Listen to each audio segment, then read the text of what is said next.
이사야 1장 2절에서 4절입니다.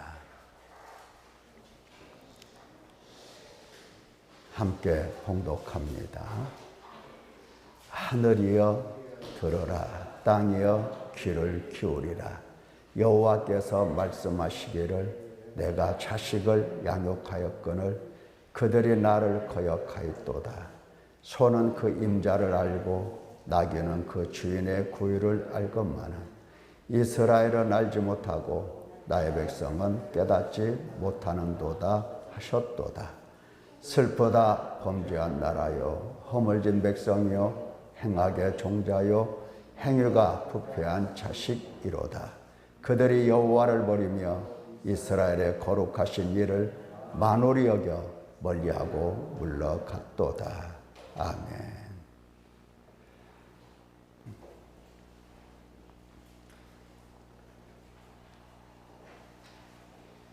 이사야 66장까지 연말 12월까지 나아가려고 합니다.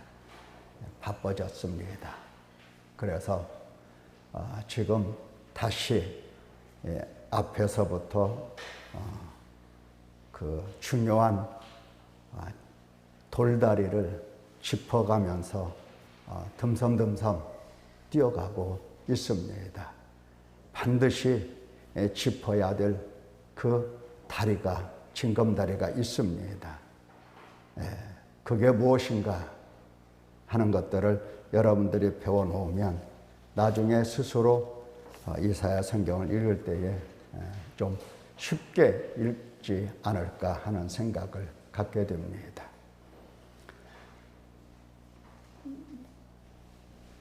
자, 오늘 제목은 호의라고 하는 제목입니다. 호의라고 하는 말은 그냥 우리 말의 그 발음이고요. 크게 외치는 감탄사입니다. 즐거워서도 호의 뭐 이렇게 할 수도 있지만 주로 선지자들의 입에서 나오는 호의는 너무나 슬프고 괴롭고 고통스러운 비탄의 신음소리입니다. 하나님 아버지의 입에서 나오는 신음소리라고 할 수가 있습니다. 아, 슬프다 이거예요. 아, 슬프다. 아, 슬프다.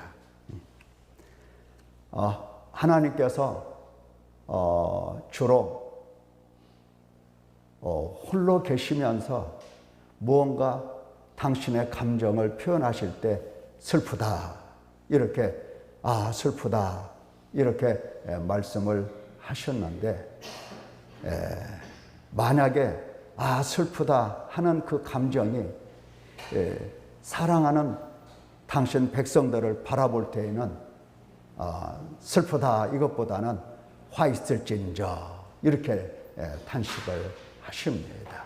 화 있을진저. 그러니까 같은 말인데 그 번역에 따라서 슬프다, 화 있을진저, 혹은 오호라 뭐 이런 뜻도 됩니다. 자, 하나님께서 어찌하여 이처럼 호의하시는가? 어찌해서? 여러분, 하나님께서 왜 호의하시겠습니까? 우리는 하나님께서 호의를 하시는지, 기뻐하시는지, 슬퍼하시는지 그거 관심도 없고 별로 신경 쓸 일도 없습니다.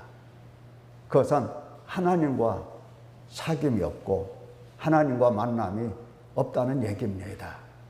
하나님 마음이 어떻든 아무 관심이 없다는 것은 하나님과 사귐 자체가 없다는 겁니다. 우리가 정말 내가 알고 내가 사귀고 내가 사랑하는 그러한 사람이라면 우리는 늘 교제하고 늘 만나서 이야기를 주고받고 하는 까닭에 서로의 마음을 이해를 하고 서로의 감정도 이입이 됩니다. 그의 슬픔이 내 슬픔이 되고 나의 기쁨이 그의 기쁨이 되는 겁니다. 하나님의 이 슬픔과 탄식을 우리가 아무 의식이 없다고 한다면 그분을 만난 일이 없어요. 그분과 사귀는 일이 없습니다. 그분과 하나 된 일도 없고요. 네. 사귀는데 어떻게 그분의 마음을 모르고 그분의 입에서 쏟아져 나오는 이 호의를 못 알아들을 수가 있겠습니까? 생각해 보세요. 옆에 앉은 사람이, 옆에 있는 가족이든지 사랑하는 사람이든지 누가 됐든지 간에 옆에 앉아 있는데 한숨을 푹푹 쉬고 있어 봐요. 땅에 꺼져라고 쉬고 있어 봐요. 그걸 감지하지 못하겠습니까? 그 앞에서 막 라면 끓여 먹고 땅에 꺼져라고 한숨 쉬고 있는데 그 앞에서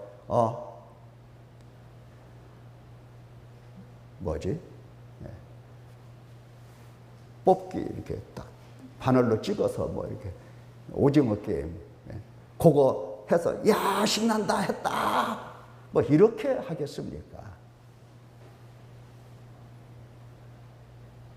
그냥 우스운 거죠. 하나님과 사귐이 없으면 하나님 탄식에 내 마음이 상하지가 않습니다. 그러나 사귀는 사람은 하나님 탄식 소리를 듣고 내 마음이 상합니다. 나도 함께 탄식합니다. 자, 우리가 먼저 살펴볼 것은 첫째, 언약 백성이란 우리가 지난 시간도 듣고 했지만은 언약 백성에 대해서 생각해 보도록 합니다. 언약 백성이라고 하는 것은 다른 사람들이 아니죠.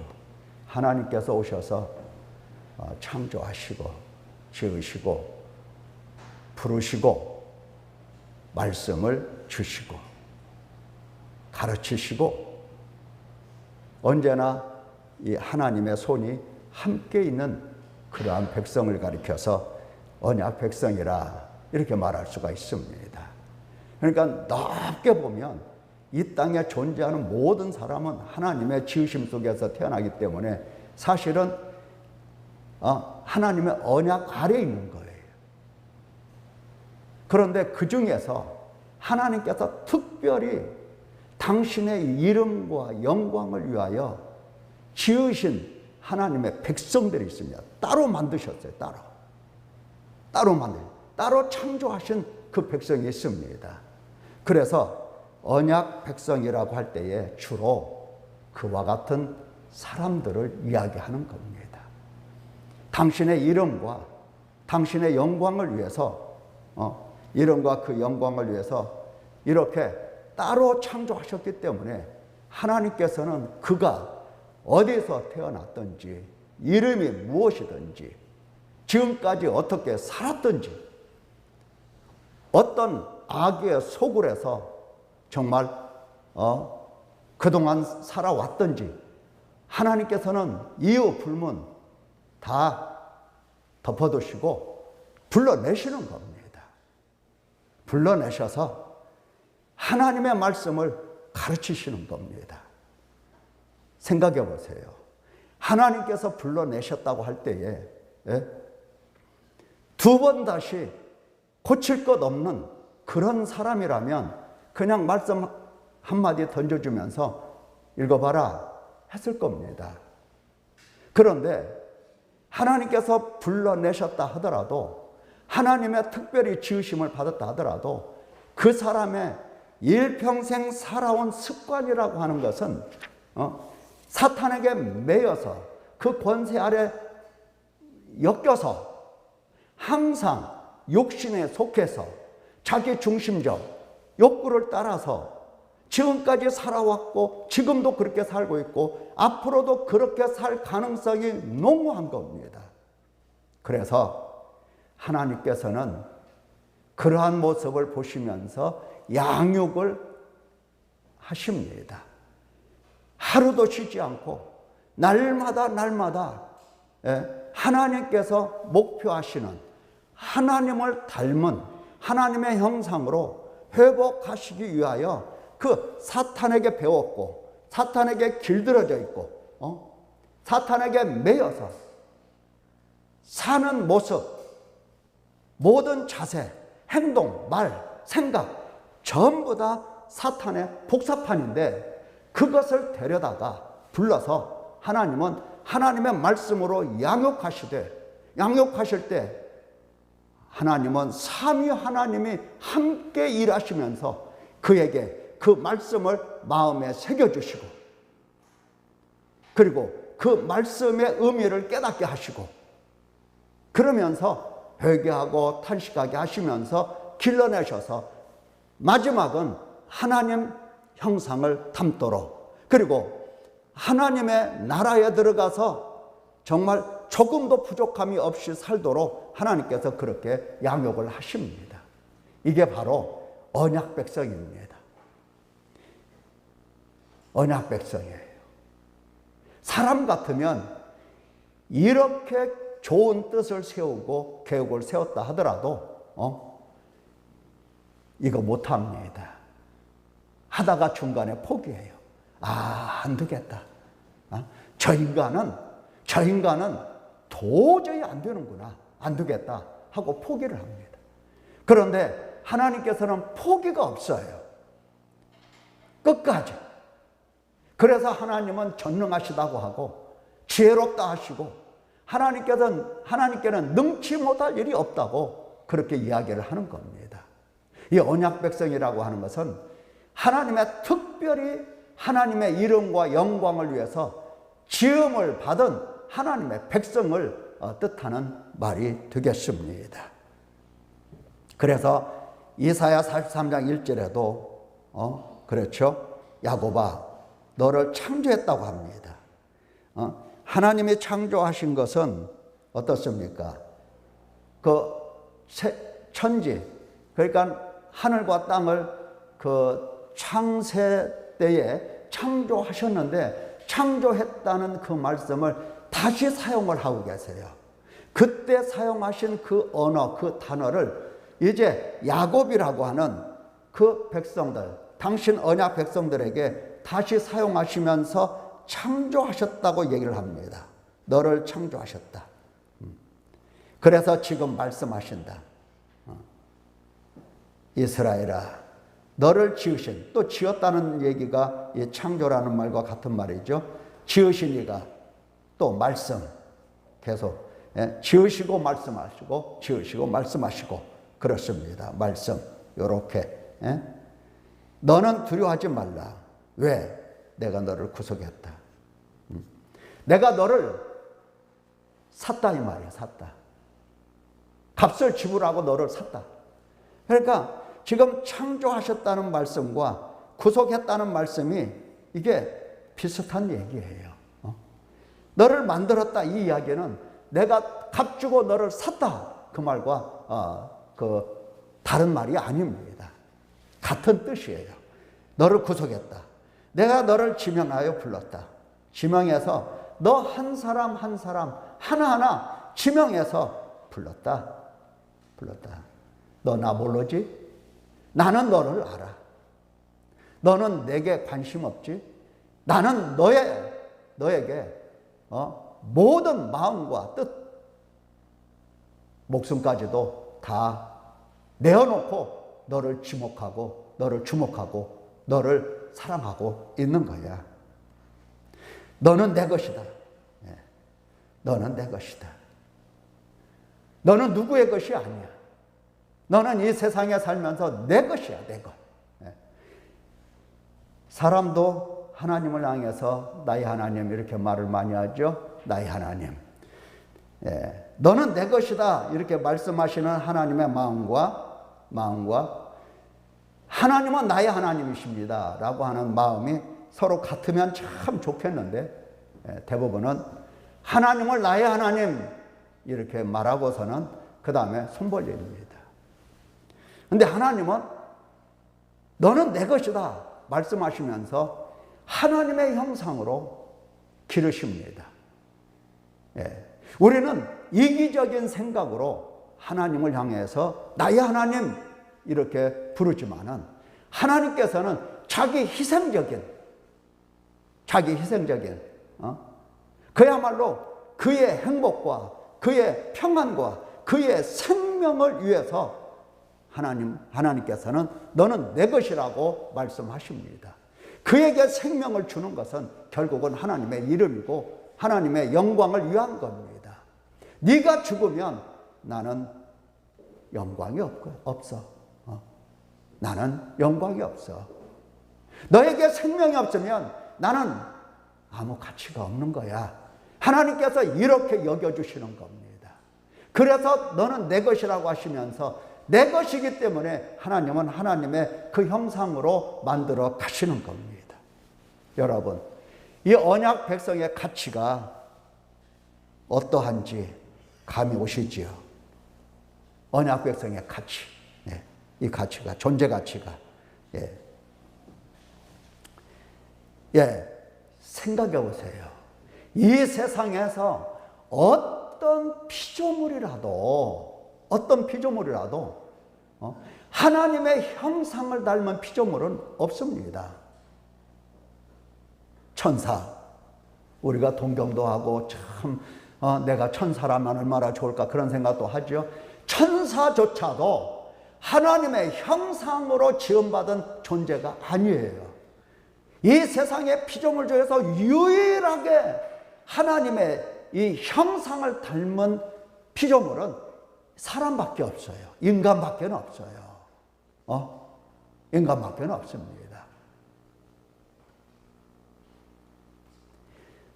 창세기에 하나님이 자기의 형상, 자기라고 하죠. 자기 형상, 곧 하나님의 형상대로 사람을 창조하시고 남자와 여자를 창조하셨다. 이렇게 말씀을 하시죠. 창조하셨다. 그들에게 복을 주시고 그들에게 이르시되 생육하라, 번성하라, 땅에 충만하라, 땅을 정복하라, 다스려라, 모든 생물을 다스려라. 이렇게 명령을 하십니다. 하나님께서 정말 얼마나 소중하게 창조하셨는지를 우리가 이해를 할 수가 있습니다. 자, 이렇게 당신의 형상대로 시험을 받은 인간이 어떻습니까? 하나님을 떠났잖아요. 사탄에게 미혹되어서 사탄을 따라갔잖아요. 사탄을 따라간 이것은 영적으로 보면 사랑하는 하나님 아버지를 버리고 다른 존재에게 갔기 때문에 하나님의 사랑을 배반하고 하나님의 사랑을 거절하고 하나님의 은혜를 저버리고 갔기 때문에 이것을 간음이라고 해요. 하나님은 간음이라고 표현을 합니다. 갔어요. 얼마나 괴로우시겠어요. 얼마나 괴로우시겠냐고요. 자, 나는 이사야 43장 3절에서 나는 여호와 네 하나님이요 이스라엘의 거룩하니요 내 구원자라. 내가 애굽을 너의 속량물로 구스와 스바를 너를 대신하여 주었노라. 자, 너라는 이 존재 앞에서 세상에 존귀한 것은 아무것도 없어요. 세상에 누구도 존귀하지 않아요. 너라는 대상 앞에서는 아무것도 존귀한 게 없어요. 그래서 너를 대신해서 구스와 스바를 주었고 이렇게 애굽을 너의 속량물로 주었다 얘기하는 겁니다. 너라는 대상 하나에 애굽 전체, 너라는 대상 하나에 구스와 스바라고 하는, 이 구스는 오늘날로 에티오피아 지역을 얘기하는 거고 스바는 사우디 아라비아 반도 있잖아요. 그 남쪽을 얘기하는 거예요. 너 한 사람에 대하여 나라 전체를 다 희생할 수 있다라는 하나님의 말씀입니다. 얼마나 존귀할까. 그래서 4절에 보니까 43 4절 네가 내 눈에 보배롭고 존귀하며 내가 너를 사랑했다.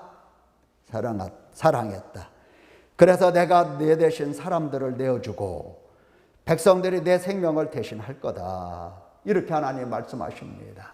예, 하나님께서 그 백성에 대해서는 하나님의 형상으로 지으심을 받은 하나님의 언약 백성에 대해서는 하나님께서 얼마나 보배롭게 여기는지 몰라요. 그가 나에게 뭘 줘서가 아니에요. 얼마나 존귀하게 여기는지 몰라요. 그가 나에게 무엇을 해줘서가 아니다니까요. 내가 너를 사랑하였은즉, 사랑하는 겁니다.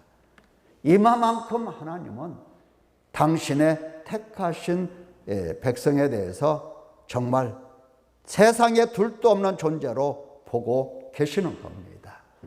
그래서 하나님의 탄식이 깊어진 겁니다. 하나님의 탄식이 너무 깊어진 거예요. 생각해 보세요. 자, 만약에 말이죠. 이 마우스 제가 잘 쓰고 있잖아요. 근데요, 이거 가격을 보면 한 7,000원이나 8,000원 정도 해요. 뭐 아주 귀중하게 잘 쓰고 있지만 우리 하라가 요거 옆에 와서 이렇게 만지고 가지고 가고 떨어뜨려도 저는 눈 하나 깜짝 안 해요. 눈 하나 깜짝 안 합니다. 예, 왜? 사면 되잖아요. 7,000원짜리잖아요. 예. 이게 부서진다 하더라도 때로는요, 이거 던져가지고 뚜껑이 막 열리고 사방으로 흩어져요. 그래도 별로 아깝지가 않아요. 가치가 없으니까. 예, 가치가 없으니까. 그런데 만약에 내가 소중하게 여기는 것을 이렇게 가지려고 손을 뻗으면 저는 깜짝 놀라면서 이건 안 돼, 안 돼, 안 돼. 이렇게 하면서 높은 곳에 올려놓습니다. 예. 그럼 의자를 밀고 와서 또 그 위에 올라가서 또 이렇게 잡아내려요. 그러면 또 더 높은 곳에 숨겨놓습니다. 예. 만약에 내가 아끼는 무엇이 어떻게 고장나거나 그러면 마음이 안 좋죠. 안 좋아요. 이것은 안 좋을 것도 없어요. 부시든지 때려 부시든지 버리든지 괜찮아요. 예. 하나님의 탄식이 왜 탄식을 하게 되느냐? 예. 너무나 존귀하고 너무나 보배롭고 너무나 사랑스러운 하나님의 특별한 언약 백성인데 그 백성이 내가 자식이라고 하죠. 양육하였는데 하나님께서 양육하실 때 얼마나 힘들어요. 사람 같으면 양육 못 한다니까요. 하나 가르쳐 놓으면 사탄에게 배운 그대로 해석하고 그대로 행합니다. 보세요. 전능하신 하나님이라 하나님께서 말씀으로 가르쳐 주시면 하나님 언약 백성이 사탄에게 길들여진 그대로 하나님에게 떡과 돈, 건강, 명예 이런 것들을 구합니다. 떡으로 사는 거예요. 떡으로. 돈으로 사는 겁니다.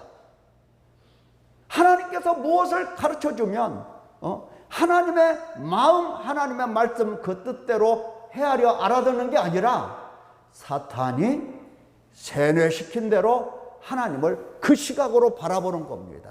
그러니까 하나님께 돈 달라고 얘기하고 돈 없으면 죽는다고 얘기를 해요.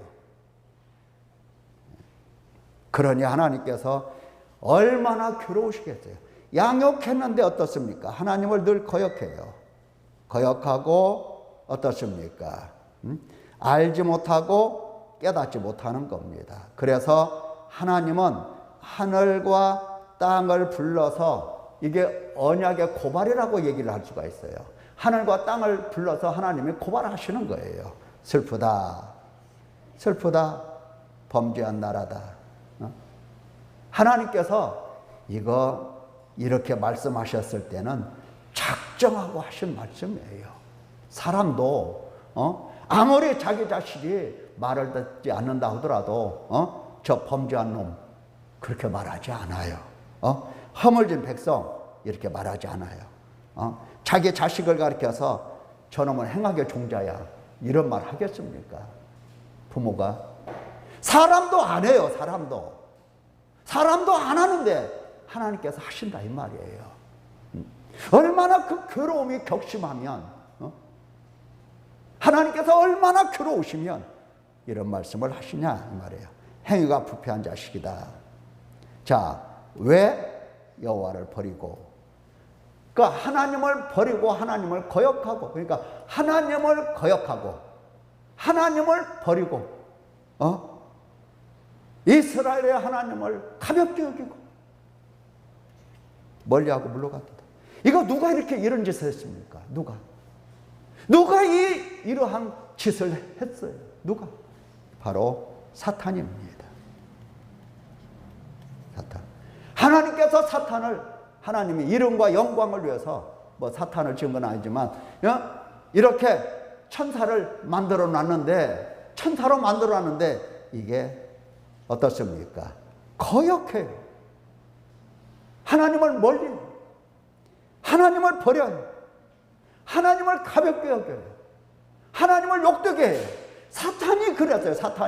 사탄이 그렇게 한 대로 하나님께서 양육하신 그 백성이 그 짓을 하고 있는 거예요. 하나님께서 얼마나 탄식하겠냐고.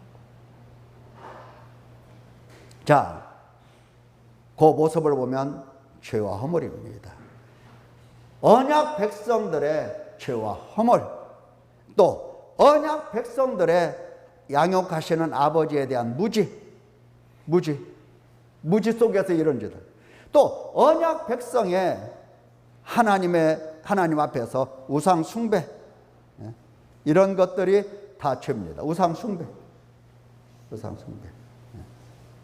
자, 우상 숭배라고 할 때에 동방풍속이에요.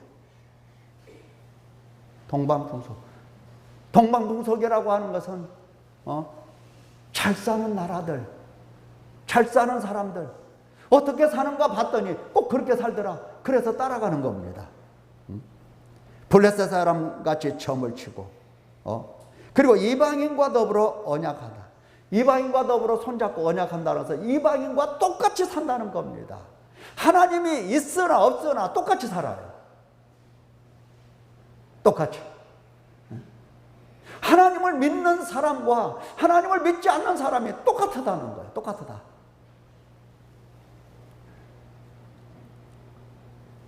자, 교만과, 거기에 그것뿐만이 아니죠. 교만과 강포. 시간이 없어서 빨리 지나갑니다. 교만과 강포. 교만한 자의 오만을 끊으며 강포한 자의 거만을 낮출 것이며. 하나님께서 벌하신다고 하죠. 뿐만 아니라 탐욕과 거짓입니다. 탐욕과 거짓. 이 개들이라고 하죠. 이 개들은 탐욕이 심하여 족한 줄을 알지 못하는 자들이요. 그들은 몰지각한 목자들이라 그랬어요. 목자들 나오죠. 그러니까 선지자들 얘기하는 거예요. 제사장들 얘기하는 거예요. 예. 그들은 탐욕과 거짓밖에 없어요. 참 뼈 아프게 우리가 들어야 될 말씀이에요. 목회자들도 뼈 아프게 들어야 될 말씀이에요. 자, 그 다음에 그 목회자들뿐만이 아니에요. 13절을 보면, 예레미야 6장 13절을 보면 가장 작은 자로부터 막 태어난 어린 아이로부터 큰 자까지 다 뭐를 부리더라? 탐욕을 부리며 선지자로부터 제사장까지 다 거짓을 행함이라 그랬어요. 그러니 이 사회에 인애와 공의와 의가 있겠습니까? 있을 수가 없는 거죠. 하나님께서 바라시는 인애와 공의와 사랑이 전혀 그 언약 백성들 사이에 나타나지를 않는 겁니다. 그게 나타나서 구원의 열매, 구원의 꽃이 피어나고 열매가 맺혀져야 되는 건데, 그러면서 그 백성들 가운데서 역시 인애와 공의와 의가 함께 자라나야 되는 겁니다. 그 삶 속에서 인애와 공의와 의가 함께 자라야 되는 거예요. 함께.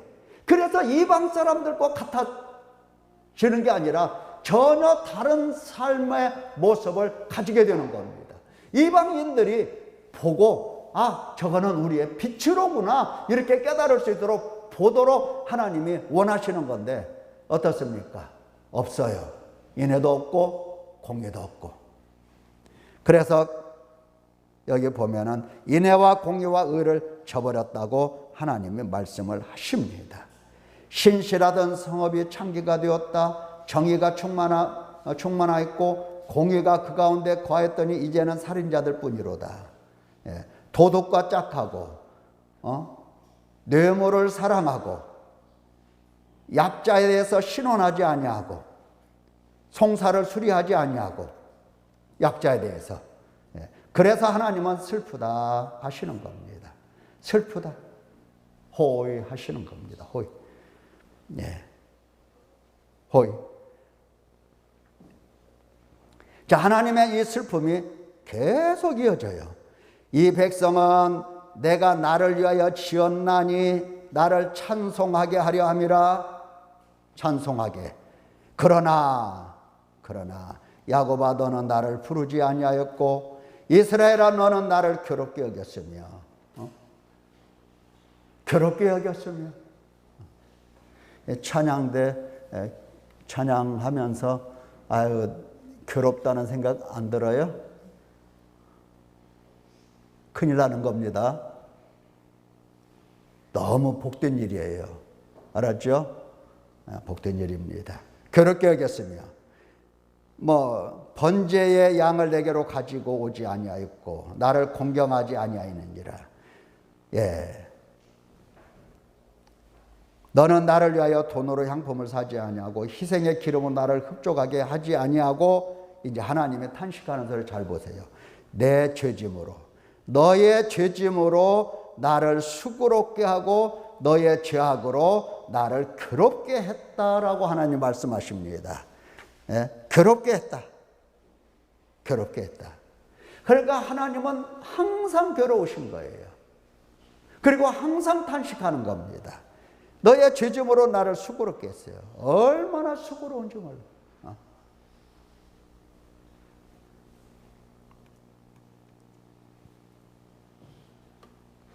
가볍게는 그렇죠. 애들 키우다 보면은 애들은 노는 것밖에는 모르죠. 그래서 내가 얼마나 집안을 어지럽히고 물건을 흐트러 놓는지 몰라요. 그렇죠? 근데 치우는 엄마는 정말 걸음걸음 쫓아다니면서 이 아기가 나를 얼마나 수고롭게 하는지 그걸 느껴요. 힘들다. 옛날에 누가 아빠 힘내세요. 내가 있잖아요. 이렇게 하니까 그 아빠가 너 때문에 힘들어 죽겠다. 그랬어요. 너 때문에 힘들어 죽겠다. 예. 죄짐으로 수고롭게 합니다. 우리의 죄짐으로 항상 하나님을 수고롭게 해요. 왜 이렇게 수고로울까요? 하나님께서요. 씻어줘야 되니까. 깨끗하게 해야 되니까. 다 죄가 말이죠. 죄가. 우리 지체 속에 안 들어 박힌 것이 하나도 없어요. 그래서 하나님께서는 그 죄들을 하나하나 다 닦아내려면은 그게 수고로운 겁니다. 이게 붙어서 근이 돼가지고 빠지지도 않아요. 근이 돼서. 왜 종기나면 이제 이게 곪지요. 골무면 고름을 짜요. 고름을 짜고 나면 그 속에 고름에 그 흔적이 있어요. 그 찌꺼기가 있어요. 짜도 안 짜져요. 이것을 근이라고 하죠. 근. 예? 요거는 이렇게 긁어내도 잘 안 돼요. 그래서 거기다가 고약을 붙이거나 아니면 거미를 잡아가지고 거미를 걷다 붙여놓으면 그 근이 점점 녹아서 슬금슬금 다 나와요. 그게 수고로운 겁니다. 죄악을 긁어내려는 것이 수고로운 거예요. 그렇게 해놓으면, 씻어놓으면 어떻습니까? 도로 가서 또 거기에 토했던 것을 주워 먹으면서 거기에서 뒹굴어요. 그래서 수고로운 겁니다. 예, 괴로운 거예요. 하나님을 괴롭게 대적을 해요. 괴로운 겁니다.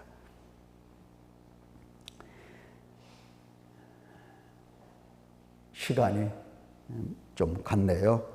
탄식의 이유와 목적. 왜 하나님이 이렇게 탄식을 하는가?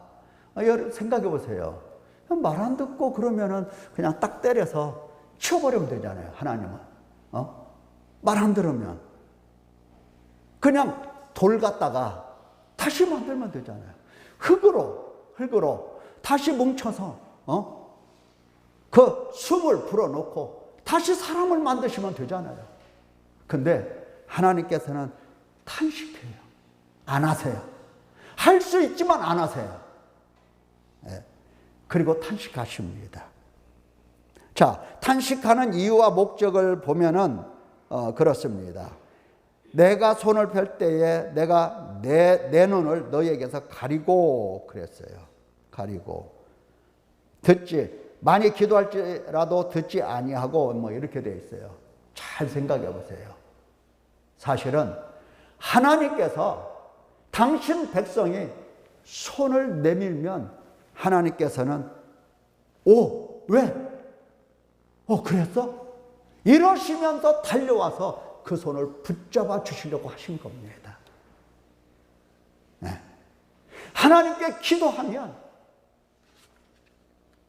내가 무슨 말을 하는지 그 입에 귀를 대고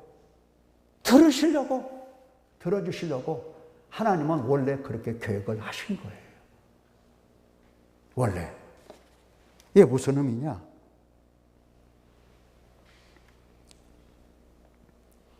그런데 너희가 하나님을 괴롭게 하고 죄를 지음으로 인하여 가렸다는 얘기를 해요. 가렸다. 듣지 않는다 말씀하세요. 그래서 너희 죄악이 너희와 하나님 사이죠. 하나님과 사이를 갈라놓았다. 그러니까 하나님과 그리고 너희 백성, 언약 백성이죠. 여기에는 이 사이가 존재하지 않는 거예요. 하나님께서 원래 만드실 것, 그리고 원래 하나님의 계획하신 것은 이 사이가 없어요. 없고 이렇게 하나 되려고. 하나. 하나님의 생각은 이거였어요. 하나. 다시 말하면 내가 너 안에, 너는 내 안에, 내가 너와 함께, 임재, 하나님은 임마누엘 하나님으로서, 하나님 그분이 임마누엘 하나님이시거든요. 함께 하시려고 하시는 것이 하나님의 목적이고 이유였어요. 이렇게 함께 하심으로 인하여 너희로 하나님이 영광을 얻으시게 되는 겁니다. 하나님의 영광이 이렇게 나타나게 되는 겁니다. 그런데 죄악이 너희와 하나님 사이를 이렇게 갈라놨어요. 하나님이 임재하실 수 있어요? 없어요? 없어요. 하나님의 영광이 나타나요? 그럴 수가 없어요. 하나님의 이름도 나타나지가 않아요. 전부 다 이 너희 속에서 나타나는 것은 하나님이 아니라 누구다? 사탄이 드러나요. 사탄이. 너를 통해서 사탄이 드러난다. 사탄이 너를 지었느냐? 사탄이 너의 아버지냐? 사탄이 너를 사랑하더냐? 아니잖아. 너를 죽이려고 하는 것밖에 없잖아. 너희 가운데 사탄이 드러나고 있어요. 그래서 하나님이 탄식하고 그러는 겁니다. 자, 하나님의 이 계획을 명확하게 보십시오. 이사야 60장 1절에서 3절에 보면 일어나라 빛을 발하라 이는 내빛이 이를 얻고 여호와의 영광이 내 위에 임하였음이라 그랬죠. 여호와의 영광이 내 위에 임하였다는 말씀을 하십니다. 임하였다. 임하였다. 오직 여호와께서 내 위에 임하실 것이며, 하나님의 생각은 임재입니다. 언약 백성 가운데 임재하시는 것이 하나님이 그렇게 기뻐하시고 그렇게 좋아하시는 일입니다. 당신의 형상을 닮았기 때문에 당신의 형상을 닮은 당신 자녀와 함께 있기를 그렇게 소원하시고 기뻐하시는 겁니다.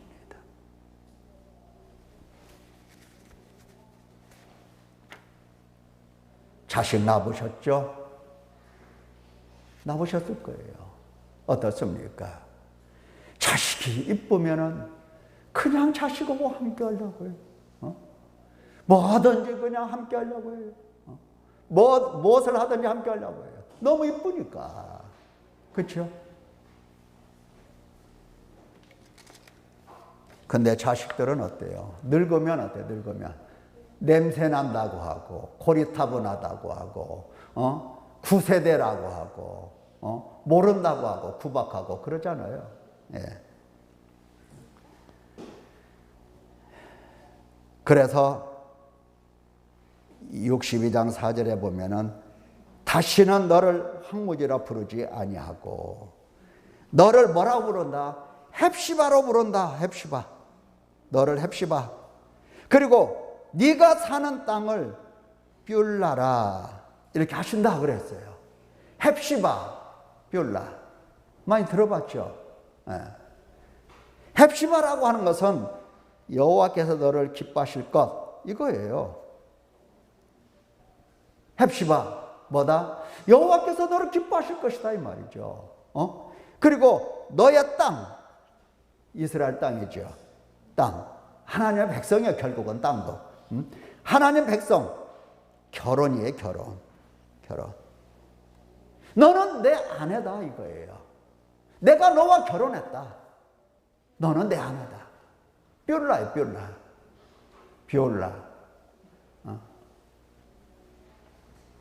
하나님의 탄식의 이유는 이렇게 회복하시고 이렇게 만드시려고 하시는 것이 이유이고 목적입니다. 이유이고 목적이에요. 별로 감동도 없지요. 하나님께서 너는 내 기쁨이다. 별로 감동도 없지요. 이거 기가 막힌 일이에요. 하나님께서 나를 향하여 너는 내 기쁨이다. 내가 너를 기뻐한다. 이거 엄청난 얘기예요. 엄청난 얘기입니다. 그래서 이러한 하나님의 말씀을 듣고 하나님의 언약 백성은 탄식하는 겁니다. 탄식하는 것. 탄식할 때에 중요한 것은 하나님의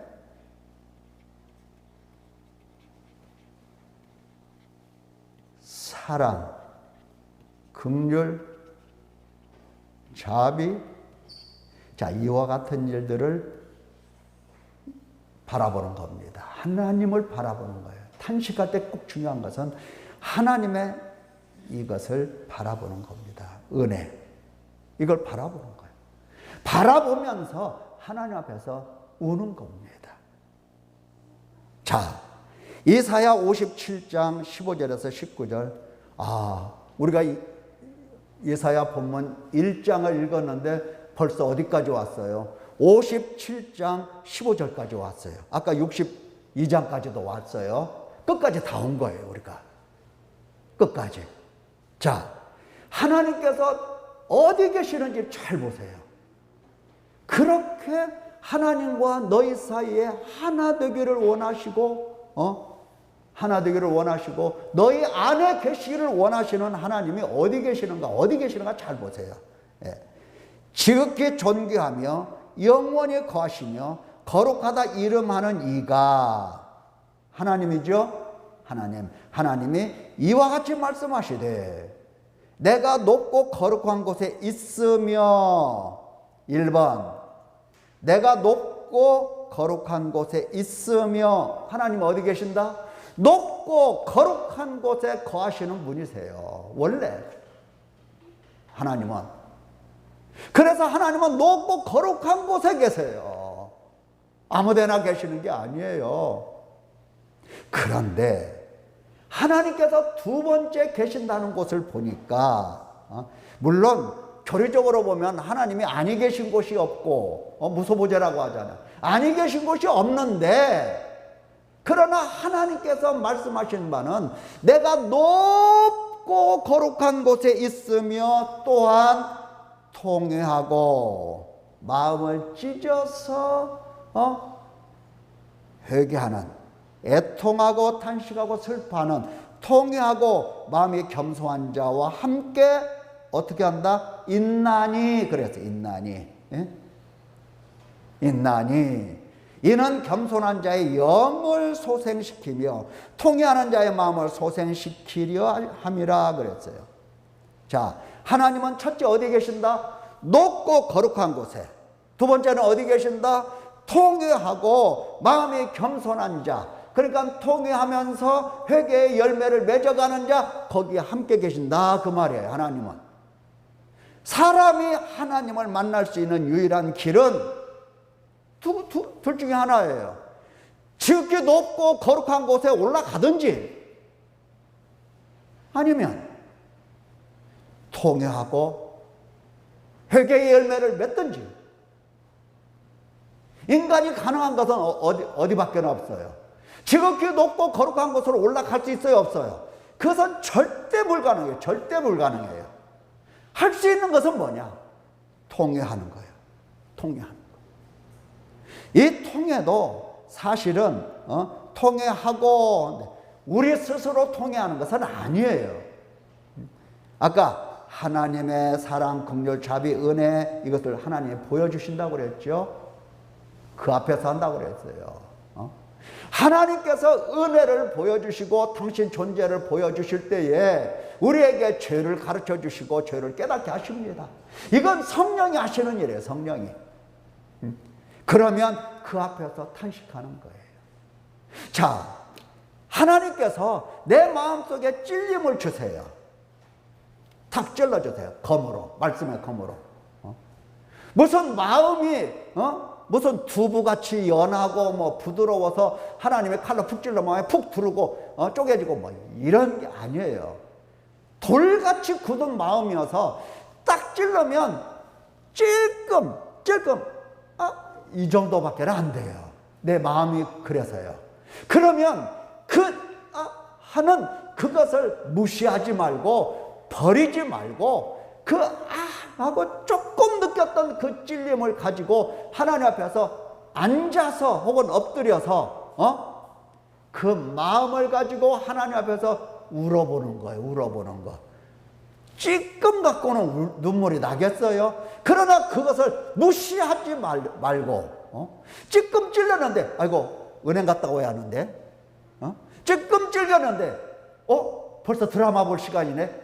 이렇게 하지 말고 찔리는 그 순간을 포착하라 이 말이에요. 이건 성령이 하시는 일이니까. 하나님이 하시는 일이니까. 그러면 얼른 한쪽 구석으로 가서 벽을 바라보고 그때 울어보는 거예요. 안 울어도 눈물이 안 나고 마음이 냉랭해도 그래도 앉아서 울어보는 거예요. 이것이 세월이 가면 찔린 들어오는 칼날의 그 끝이 점점 깊이 들어와요. 그리고 점점 마음이 찢어져요. 그리고 아무 일도 안 해도 마음은 저절로 찢어져요. 하나님 앞에서. 길을 걸어가면서도 찢어져요. 밥을 먹으면서도 찢어지고 드라마를 보면서도 찢어지고 성경 말씀을 읽으면서도 찢어지고 설교 말씀을 들을 때도 찢어지고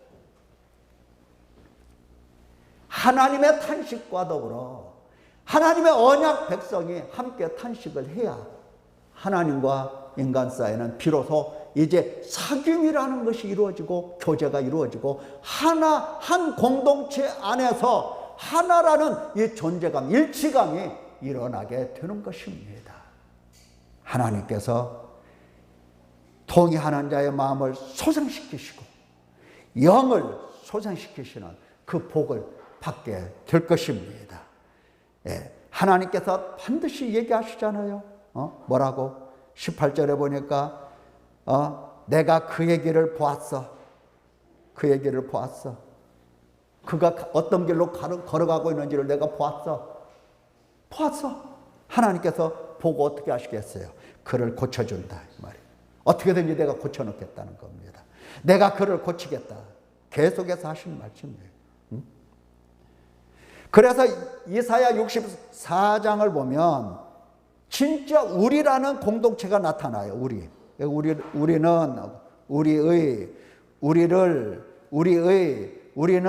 우리가 이런 우리 공동체가 나타나서 하나님 앞에 뭐 하느냐? 우리가 범죄함으로 주께서 진노하셨사오며, 다니엘과 같은 사람들이 나오는 거예요. 다니엘과 그 세 친구와 같은 사람들이 나타나는 거예요. 우리가 범죄함으로 주께서 진노하셨으며 이 현상은 이미 오래되었다. 우리가 어찌 구원을 얻을 수 있으리까? 어찌? 우리는 다 부정한 자 같아서 우리의 의는 더러운 옷 같으며 우리는 다 잎사귀 같이 시들므로 우리의 죄악이 바람같이 우리를 몰아가나이다. 죄악이 부는 대로 따라가는 인간이다 이 말이에요. 죄 따라 사는 인간. 이것은 바울 사도의 마음과 똑같은 거예요. 바울 사도가 뭐라고 했어요? 죄의 법이 나를 사로잡아 오는도다 그랬어요. 죄 따라 죄가 바람처럼 불어올 때에 죄 따라가는 인간이라는 것을 깨닫잖아요. 깨달아. 이것 때문에 탄식하잖아요. 하나님께서는 고쳐주십니다. 여호와여 너무 분노하지 마시오며 죄악을 영원히 기억하지 마시옵소서. 이건 하나님이 원래 하신 말씀이에요. 보시옵소서. 우리는 다 주의 백성이니이다. 지금 마지막 하나님 앞에서 붙드는 게 있어요. 붙들고 기도하는 게 뭐예요? 나는 언약 백성입니다. 이 한 가지로 힘을 얻어서 기도하잖아요. 나는 하나님 앞에 언약 백성입니다. 여러분은 하나님의 언약 백성입니다. 믿기를 축원합니다. 오늘 예배에 참석하신 여러분, 시간이 길게 갔습니다. 어쩔 수가 없습니다. 이사야 이거 마지막까지 끝내야 하기 때문에 이렇게 갔습니다. 용서해 주시고, 여러분들 가급적이면 듣고 또 다시 들어보고 계속해서 들어보시면 유익이 많이 있을 겁니다. 기도하겠습니다. 은혜로우신 아버지 하나님 감사합니다. 사랑하는 자녀들 주의 말씀을 들었사온데 아버지 하나님을 뵙게 하여 주시고 이제 그 가운데서 그 믿음이 희미할지라도 그 믿음을 이제 끝까지 붙들고 하나님 제가 언약 백성입니다 하면서 눈물 흘리고 슬퍼할 수 있는 귀한 성도 되게 하여 주시옵소서. 하나님의 사랑의 손길, 고치시는 능력, 권능, 은혜 이것을 체험하게 하여 주시옵소서. 감사드리오며 예수님께 하신 이름으로 기도드리옵나이다. 아멘.